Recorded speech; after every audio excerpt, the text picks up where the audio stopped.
Hi, welcome back to our podcast, Books Don't Review Themselves. I'm Jessica. And I'm Kim. And today we are reviewing In Her Eyes by Sarah Alderson. I am going to read the synopsis from Amazon. You're at home with your family. You think you're safe. You're wrong. ... Ava's life is the kind other people envy. Loving husband, great kids, beautiful house. Until the night, a violent home invasion turns the dream into a nightmare and leaves her beautiful daughter fighting to survive. And then things get worse. Ava realizes that the attack wasn't random. Someone is targeting her family. Why? Who could hate them enough to kill? Ava must find out what really happened that night to save those she loves from even greater danger. But when everyone around you has been lying, how do you decide who to trust? And Ava has secrets of her own. ... Her secrets weren't that much, though, compared to everyone else's. So, how many stars? I would say 4 right now. Yeah, I gave this one a solid 5. Yeah, I'm at 4 right now. Okay. I was impressed from the beginning, because we've been reading a lot of thrillers lately, and the thrillers have been, the ones that have been thrilling, have not had this kind of opening, where you have like violence and, you know, like right into it. Yeah, like bam. And honestly, I looked at the reviews and it was kind of hard because it's not really posted a lot of places, this book, for whatever reason yet. And that was like the one thing is like people that didn't like it, they said it started off so good. And the people that did like it still said like the beginning was just phenomenal for a thriller. Yeah, I was very impressed with that. It's been a long time since I've read a thriller that's begun like that. So that made me happy right off. There was just so many twists and turns in this book. I'm not going to say they were all surprising, because they weren't. There were some that were, but it just kept going and going. And I think the concept in general wasn't super surprising, because I've watched a lot of Snapped and a lot of like that kind of stuff. So it was like, you know, I kind of expected that. But like you said, the way it's all about how it's written, because I feel like a lot of thrillers, some like super twisted ones, you're like, does this actually happen? But stuff like this, it's like, it does happen. You know, it's not an asinine topic, I guess. So it's about how they can make that its own. Exactly. You know what I mean? And make you be able to visualize yourself in the story and be like, hey, that could be me one Friday night. Right. And the whole wife just totally trusting your husband with everything, like that is so not me. After I read this book, I'm like, I need to stop. I'm like, I need to look at our finances more. I'm like, screw you, Sparrows. I know you're hiding money in the Caymans from me, you know? Well, and side note. Yay, side note. So the other day, Josh ended up getting this laptop off of like eBay. Oh, God. And I didn't know about it. I just got a notification because I have PayPal on my phone that it says like, hey, you know, this much money or whatever was taken out. And I'm like, what? That's a chunk of change. Well, it wasn't bad. Okay. He got a really, really good computer for a really good price. So but I'm sure it was probably still a couple $100 at least. It was like $290, and it's like a $1,400 computer. But still, you're looking at $300. You're like, what is this $300 for? Well, and the thing for me was the name, because I was like, I thought it was maybe fraud. Okay. At first, because I'm like, I didn't order anything, and I didn't know that Josh was going to be ordering anything. And so I texted him, and I'm like, did you buy something? And he's like, call me. Oh, God. It's an inflatable doll for your passenger seat. What? So I call him, and he's trying to explain this to me, right? So basically, he bid on this laptop. It's almost like a tough book, like what officers use or EMS uses. Now my question is, why does he need another? He's planning on getting rid of the others. We've had that discussion. Okay. But anyway, you know, he's usually really good about like if I want something, you know, so it's like, okay. And the return of that was we went shopping to Wausau the next day. And I was like, I need I'm like, Josh, I would really like an espresso maker. Oh my God. And he's like, does this make you less mad? And I was like, yes, it does. So it's like, I wasn't totally mad. I was just mad. I'm like, why wouldn't you tell me? So at least I know, you know. You don't freak out and think it's fraud. So his whole thing was like, I bid on it a couple days ago, and he's like, I figured there was no way I was going to get it because there was a reserve or something. I don't know how eBay works. He said there was a reserve on it. He said it's a $1,400 laptop. He's like, I figured there was no way I was going to get it for this 280 So he bid. didn't mention it to you. Yeah, so he didn't mention it to me. And I'm like, you still bid on it. Still should have mentioned it. I'm like, if you bid on something, you should talk to me about it. So whatever. So a couple days ago, I get a letter, or he got a letter, and I just was home and he was working, and I just opened up the letter or whatever. It was like something about an eBay credit card. And I'm like, did you apply for an eBay credit card? And he's like, oh, Josh. We'll wait till I'm home so we can talk about my logic behind this. And he didn't put anything on it. He didn't put anything on it, whatever. And it's not just for eBay. It turns out it's like a credit card. Yeah. And he's like, well, you have an Alta card. I'm like, but I use my Alta card. Like, having like an Amazon card makes sense. You can get whatever you need. Having an Alta card for me, I go to Alta. And I'm sure you get bonus things. Right. And... like, for places, I'm like, but I'm not going to get a credit card for every place I go. Yeah. And he's like, well, that's when he told me it's for everything. Everywhere. You can use it everywhere. And I'm like, okay, great. So I was like, well, what's your credit limit? And am I an authorized user? You're not, are you? And he's like, well, I'm going to add you as an authorized user. And I'm like, is this where you tell me this is your exit plan? Like, you took out a credit card and, like, this is your plan to, like, get out? And he starts laughing. He's like, no. But that's what it just made me think of, because I'm like, what the fuck are you doing? Yeah. Because I am totally transparent about our finances and everything with him, but I'm typically the one that does all the finances. So a lot of times, like, if he's going to, like, pull money out of savings or something, he's like, hey, do we have enough in there? Yeah, are you cool if I do this? Like, did you have this set aside for anything? You know, whatever.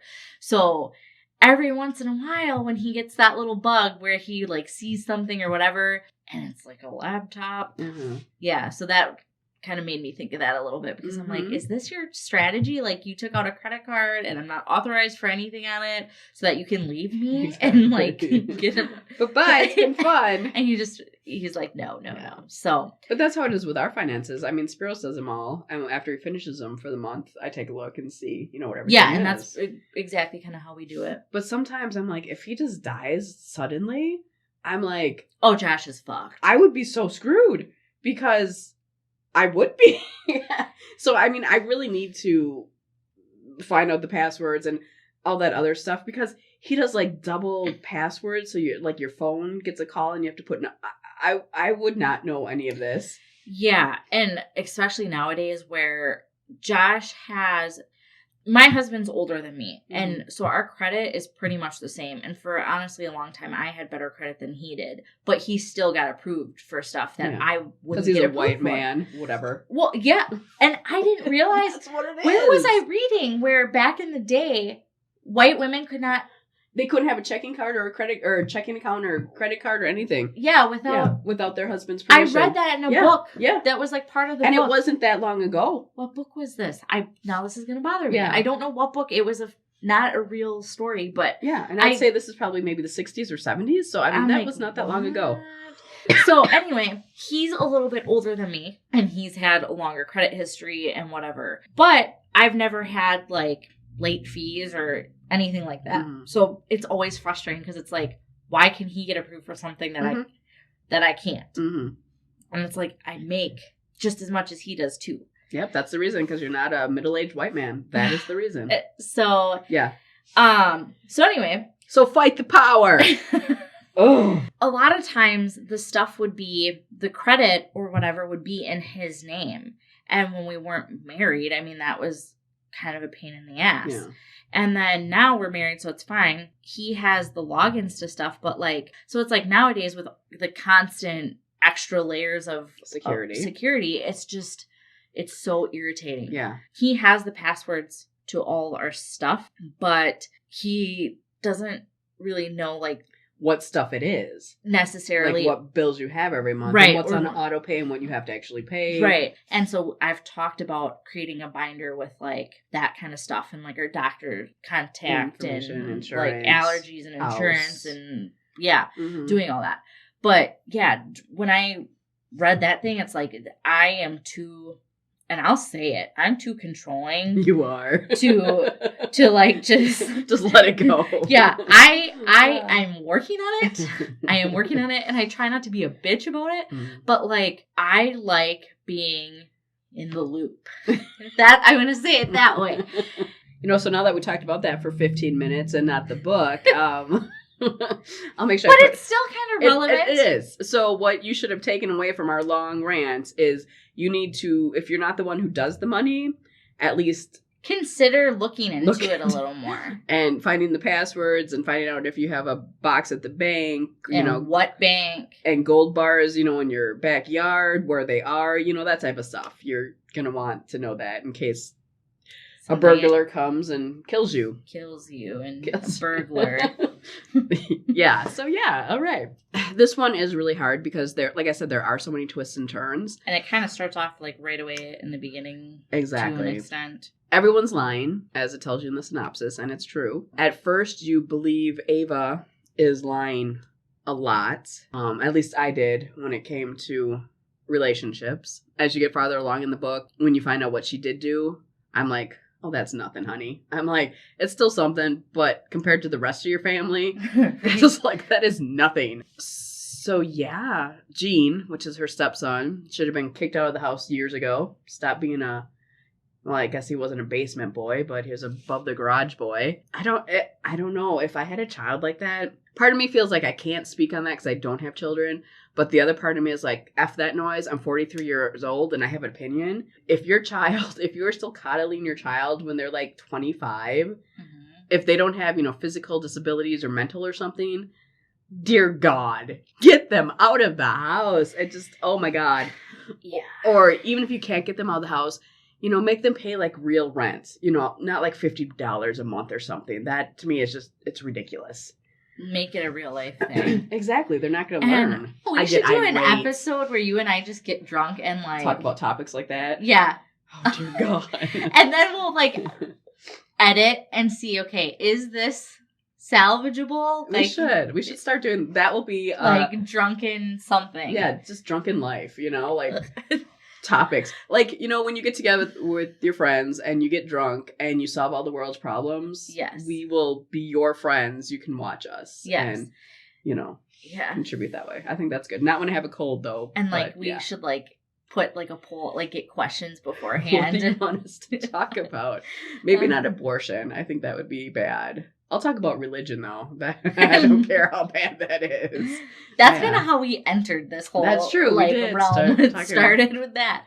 Yeah. But to be fair, that was not our fault. That was the publisher's fault. That was advertising, misleading advertising. Yes. Yes. It was a good book. Bad publicity. Yes. There we go. Bad publicity. Yes. Or at least not what we thought was well. And then maybe like some of the drunk talks, if we have like Sparrows and Josh with us, if it's like a subject that involves men and women, that could be fun too. Oh, Josh would be so embarrassed. He would. All right. So what else do we want to say about this book? I didn't see the very, very end come. That was another thing that gave it 5 stars for me. I'm like, damn. I also didn't see the burglar, that whole situation. Mm-hmm. I didn't see all of that, which was good. So, I mean, that's another reason why I gave it 5 stars, because I saw stuff, but there's quite a bit of stuff that I didn't see, and right. I really enjoyed it. I really enjoyed this one, which made me really happy after. I guess the other question I kind of have for you is, like, one of the things that I did read of people who didn't necessarily give it bad reviews, but gave it, like, 3s, 2s and 3s. I guess 2 is kind of bad, but 3s. Was that they felt it was just so out of the realm of possibilities. Yes. All of these coincidences, one after another. Did that. I could totally see that. I think I was just enjoying the book so much that it didn't cross your mind. I didn't pay attention to it. And that's the other thing, that I'm trying to be a little bit more objective when I'm reading thrillers, because it's something that I enjoy and read so frequently, that I feel like there's going to come a point where it's like, okay, nothing's going to be thrilling enough, and I don't want that to happen. So, like, I'm trying to be more objective in the sense of not necessarily trying to figure out who done it right away. You know what I mean? Like, because sometimes when you pick up a thriller, like something like this, you're like, oh, who robbed them? Who did this? Where you kind of enjoy the story. Yeah, just enjoy the story. And like, if you know, you get towards the middle or towards the end where you're like, oh, I think this person did it. Like, after all of this, then okay, fine. But not entering into... Like, searching for who it is. Yes. Mm-hmm. Yeah. Yeah, I think it makes it more enjoyable. I enjoyed this book. It's just in some aspects... And again, like, my mind, as I write the review and whatever, could change. Mm-hmm. But just some of the things was like, this sounds like Snapped. Oh. You know, or this sounds like something I've watched before. And again, that's just me. Mm-hmm. That's not necessarily... The one part of the book that I will say that, like, got me, like, woo, you know, like, no, was when one of the burglars brought the little girl upstairs. I'm like, no, don't you dare. You know, that's just nasty. And then later on when you find out, you know, I'm like, okay, that made me happier. I mean, it still sucked, but it made me happier because I'm like, yeah, just the whole, no. I don't know what else to say because seriously, this, you know, there's ones where we'll give some spoilers, you know, but this one I just don't really want to give any. Yeah, because this one is, there's the thrillers where it's like PC, and then there's the thriller where it's like a winding road and like things twist together. And this is one of those where it's like, if I start discussing this, then I'm going to have to discuss this. And which then we'll go to that. Yeah. And it's like, I don't want to do that. And the other thing, too, that I have gotten feedback, one of my coworkers listens to our podcast, and she said, like, she adds all these books to her list, but she's like, when we get to spoilers, she's almost like, I got to shut it off because, you know, I'm adding it to my list. So it's like things like this book, it's hard to not spoil a lot. Like you said, if we start, it's going to be... And I mean, normally we'll say spoilers. Right. And then we'll get into it. And we try to just kind of pick a couple spoilers. Yeah. And we don't spoil the whole book. Right. And usually with thrillers, there's always like a bit at the end where it was just that extra... It's like the horror movie, you know, when you think the killer's dead, but then they jump out. That's how it is with thrillers, too. You just have that little extra bit. I liked it. Highly recommend. I will read more by her. Yeah, so we enjoyed it. We highly recommend it. Yeah, let us know if you want us to do some drunken life talks with you. You know, what you'd like us to discuss. We'll talk about child rearing, even if we don't have children. I feel confident in talking about that. Yes, and then the other thing I was thinking about, and I'm going to throw this out there, is Kim and I were kind of talking about how she's seen a lot of movies that I have not seen. So doing like a segment or like an episode of where Kim picks a movie that I need to watch and then she can rewatch or whatever, and we discuss it. And it's going to be kind of interesting because we do have an age difference between us to see what I think of it and what you think of it. And then the other thing I thought about is maybe implementing like an oldie but a goodie type episodes where we pick books that might have been out for a while, because there are still like, we try to do upcoming books, but there are still so many like good books that are out that I have not read that have been out for a while. So maybe implementing that a little bit. So if you guys have maybe suggestions or thoughts, we would definitely appreciate it. So just kind of let us know what your thoughts are on that stuff. Yes. And like and subscribe. Of course. And share. Of course. So. Yeah. So we will see you guys next time. Bye. Bye.